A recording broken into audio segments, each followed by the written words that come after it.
God always uses ordinary people to accomplish extraordinary task అన్నాడు ఒక భక్తుడు. దేవుడు గొప్ప కార్యాలు జరిగించాలనుకున్నప్పుడు ఆయన గొప్ప గొప్ప వారిని ఎంపిక చేసుకోడట. అతి సామాన్య వ్యక్తులను దేవుడు ఏర్పాటు చేసుకుంటాడట. తద్వారా దేవుని గొప్పతనము, ఆయన యొక్క ఔన్నత్యము, ఆయన సర్వం అధికారాన్ని ఆయన ప్రూవ్ చేసుకుంటాడు. అది ఆయనకు ఉద్దేశం. విలియం కేరీ దేవుని సేవకుడు మాట అంటాడు, expect great things from God and attempt great things for God. దేవుని కొరకు గొప్ప కార్యాలు చేయి, దేవుని నుంచి గొప్ప కార్యాలు ఆశించు అన్నాడు. మనం ఆశించేస్తూ ఉంటాం, బరోబా గొప్ప కార్యాలు చేసేయండి అంటాం, కానీ దేవుని కొరకు గొప్ప కార్యాలు చేయం మనం. ఈరోజు వాయిస్ వర్సా, దేవుని కోసం గొప్ప కార్యాలు చేయడానికి మీరు ముందుకు రండి. అప్పుడు మీరు దేవుని నుంచి గొప్ప కార్యాలు ఆశించడానికి అర్హత మీరు సాధిస్తారు.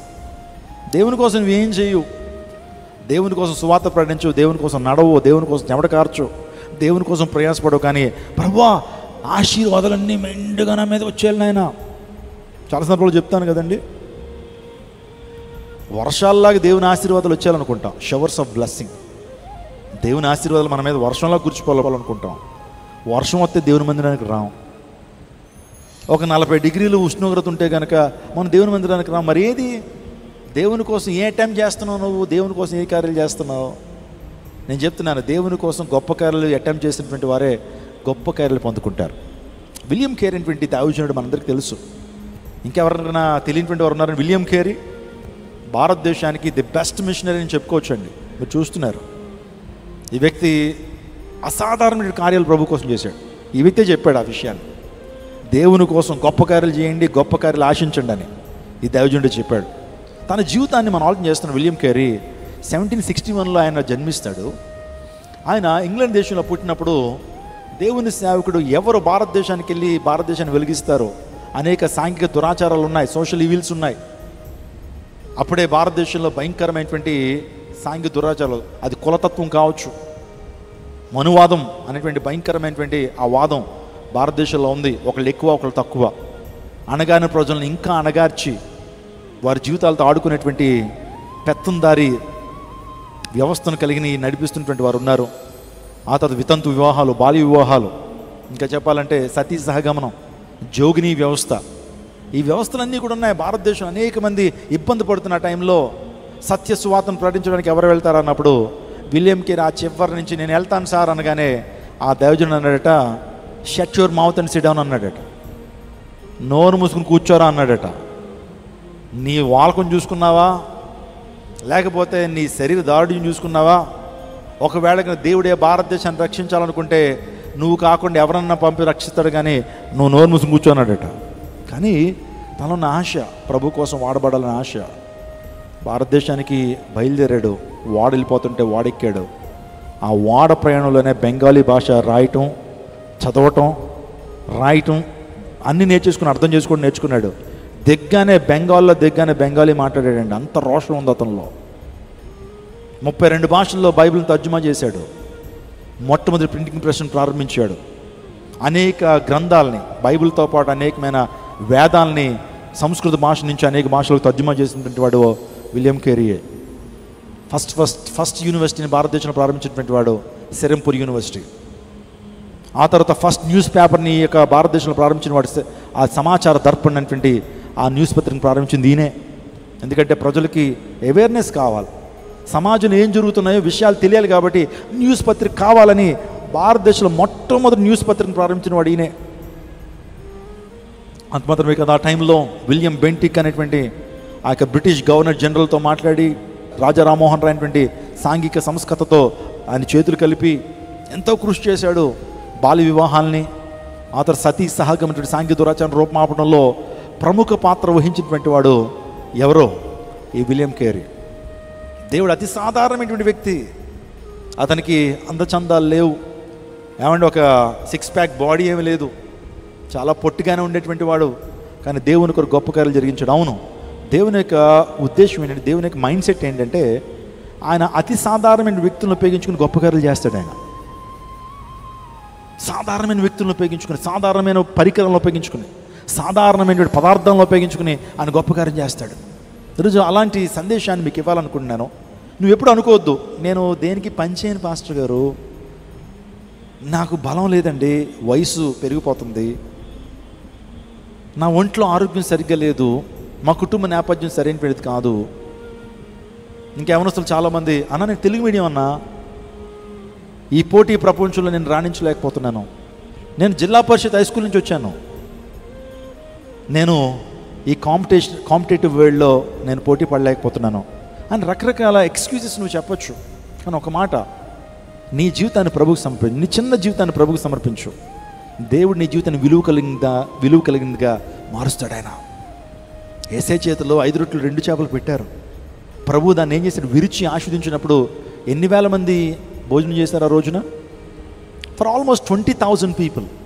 5,000 మంది పురుషులను రాయబడింది, కానీ మనం ఇమాజిన్ చేసుకుంటే 20,000 మంది ఉన్నారు అక్కడ. 5 రొట్టెలు 2 చేపలు పంచిపెట్టబడ్డాయంటే ఆ రొట్టెలు ఆ చేపలు ఎవరి చేతికి అప్పగించబడ్డాయి? యేసయ్య చేతికి అప్పగించబడ్డాయి. నీవు 5 రొట్టెలు 2 చేపలు లాంటి వాడివే. నీ యొక్క సంపాదన చాలా కొద్దిదే కావచ్చు, ప్రభు చేతిలో పెట్టండి. మీ దశంభాగా నమ్మకంగా ప్రభుకు చెల్లించండి. ప్రభువా, విశ్వాసంతో పెడుతున్నానయ్యా నీ చేతుల్లో ఈ చిన్న ధనాన్ని, ఈ చిన్న కానుకను, ఈ చిన్న సమృద్ధిని నీలో పెడుతున్నానయ్యా, నన్ను ఆస్వాదించు, మల్టిప్లై చేయి అన్నప్పుడు దేవుడు ఖచ్చితంగా మల్టిప్లై చేస్తాడు. మన దేవుడు గొప్పవాడు కదా.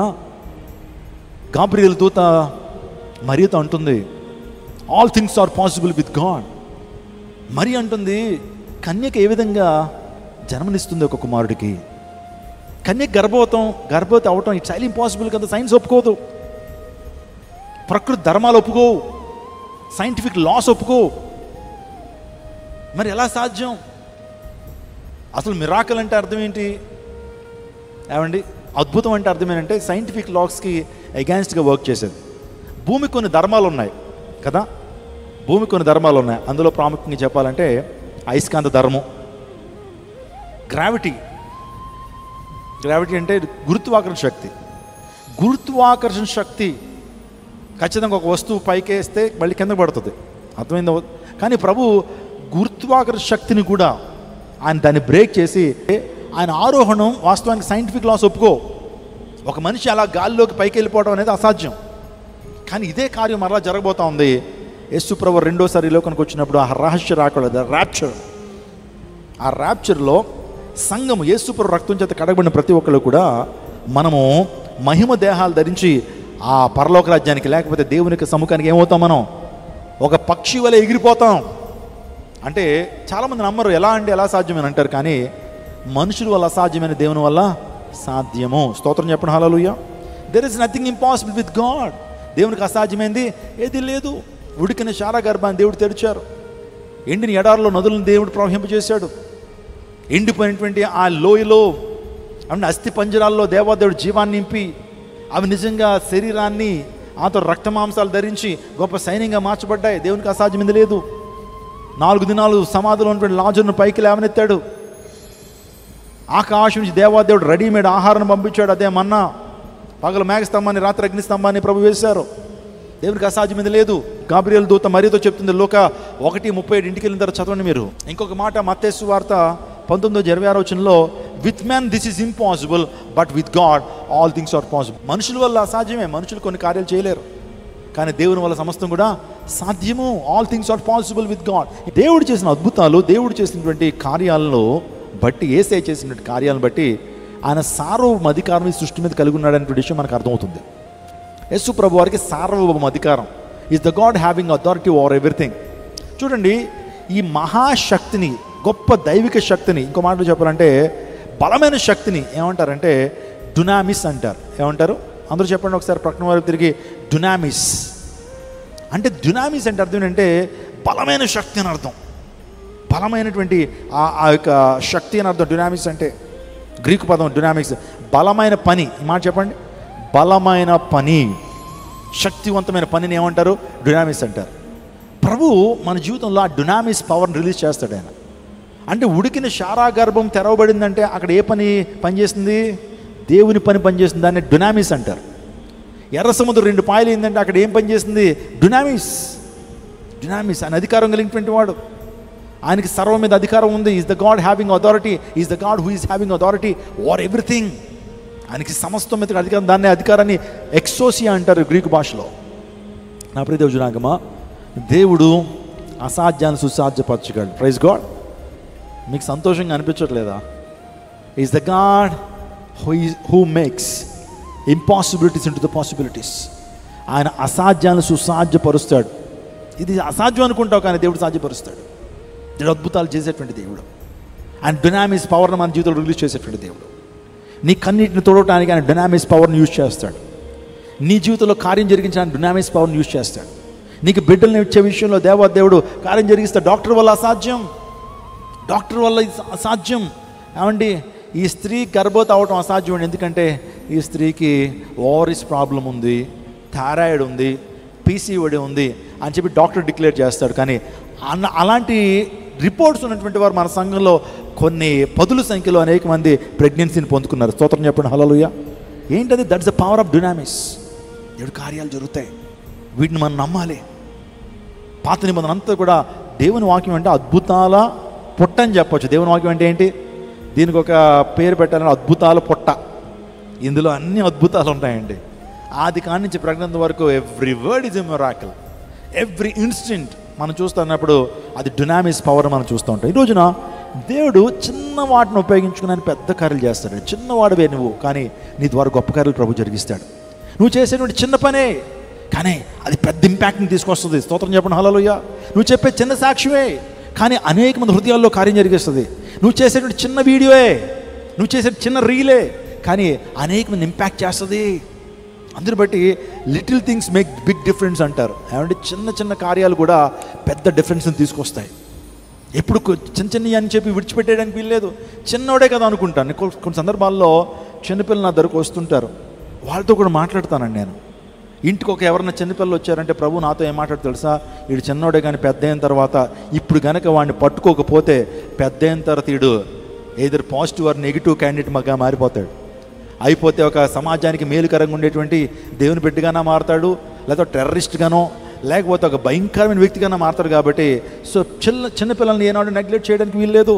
టీచ్ దెమ్, వాళ్ళకి బోధించాలా. చిన్న వాటిని ఉపయోగించుకునే దేవుడు గొప్ప కార్యాలు దేవుడు జరిగిస్తాడు. అలా మనం దేవుని వాక్యాన్ని చూస్తున్నప్పుడు దేవుడు ఏదైనా గొప్ప కార్యం జరిగించాలనుకున్నప్పుడు ఆయన చిన్న వాటిని ఉపయోగించుకున్నాడు కదా. మరలా 5 రొట్టెలు 2 చేపలు ఏమంటే 5,000 మందికి పంచిపెట్టబడ్డాయంటే ఆ మొనగాడి వయసు ఎంత ఉంటుంది? ప్రభు చేతులు ఆ రొట్టెలు పెట్టిన ఆ మొనగాడి వయసు ఎంత ఉంటుందండి? Just is a teenage boy. Is a teenage boy. Teenage అంటే 13 years బిఫోరే, అంటే 13 years ఇంకా కిందటి వాడే, బిలోయే 11 years 12 years. ఆ బాబు, ఆ చిన్న టీనేజ్ బాయ్ యేసు ప్రభు చేతులు ఏం పెట్టాడు? ఇంటికి వెళ్తున్నప్పుడు ఎన్ని గంపలు ఎట్టుకెళ్ళాడు అన్నాడు. ఇంటికి తీసుకెళ్తున్నాడు. అమ్మకి షాక్, ఎరా చిన్న బాక్సులో పెట్టాను, గంపలతో వస్తున్నాయటరా రొట్టెలు ఈ చేపలు. అవునమ్మా, నేను 5 రొట్టెలు 2 చేపలు ఏసే చేతిలో పెట్టాను. చిన్నవాడినే, వాస్తవానికి పట్టించుకోని చిన్నవాడిని, కానీ ఆ చిన్నవాడే ఆ రోజు అంతమందికి ఆకలిని తీర్చాడు. నువ్వు అనుకున్నావు చిన్నదాన్నన్నా, చిన్నవాడినన్నా, నా ఇన్కమ్ సోర్సెస్ చాలా చిన్నవన్నా, మా గోత్రాలు మా కుటుంబాలు చిన్నవన్నా అనొచ్చు. కానీ దేవుని చేతులు నీ జీవితాన్ని పెట్టు, విశ్వాసంతో పెట్టు. అన్నా నా చిన్న శాలరీ అన్నా, నేను దేవుని కోసం ఏం చేయగలుగుతానన్నా, దేవుని సువార్త కొరకు ఏమి ఇవ్వగలుగుతానా, కానీ ఆ చిన్నదాన్నే విశ్వాసంతో దేవుని చేతులు పెట్టు, అంతే. You will see dynamics power in your life. నీ జీవితంలో డైనామిక్స్ పవర్ నువ్వు చూస్తావు. విశ్వాసం అంతే. Faith plays a very important role. Faith makes difference in your life. Faith brings great difference in your life. నీ జీవితంలో ఫెయిత్ గొప్ప డిఫరెన్స్ నీ జీవితంలో తీసుకొస్తుంది. విశ్వాసంతో పెట్టాడు, మళ్ళా ప్రభువారు ఏమండి ఇస్తాడని గ్యారంటీ ఏమి లేదు, కానీ ఫెయిత్తో పెట్టేశాడు అంతే. ప్రభుకి ఇచ్చేస్తున్నానని చెప్పి ప్రభు చేతిలో పెట్టాడు. తన శరీరం శోధిస్తూ ఉంటుంది. ఎందుకంటే 3 రోజుల నుంచి ఆకలితో ఉన్నాడు చిన్నబాబు. పెద్దలు అయితే ఆకలికి ఆగుతారు, కానీ పిల్లలు ఆకలికి ఆగలేరు. అయినా సరే ఫెయిత్తో పెట్టాడు. ఇంటికి వెళ్తున్నప్పుడు 12 గంపలు మోసుకెళ్ళాడు. ప్రభు అన్నారు, ఆ మిగిలిపోయిందంతా ఒకటి ఎవరికి ఇచ్చేసేయండి, మిగిలిపోయిందంతా ఆ కుర్రోడికి ఇచ్చి పంపించండి అన్నాడు.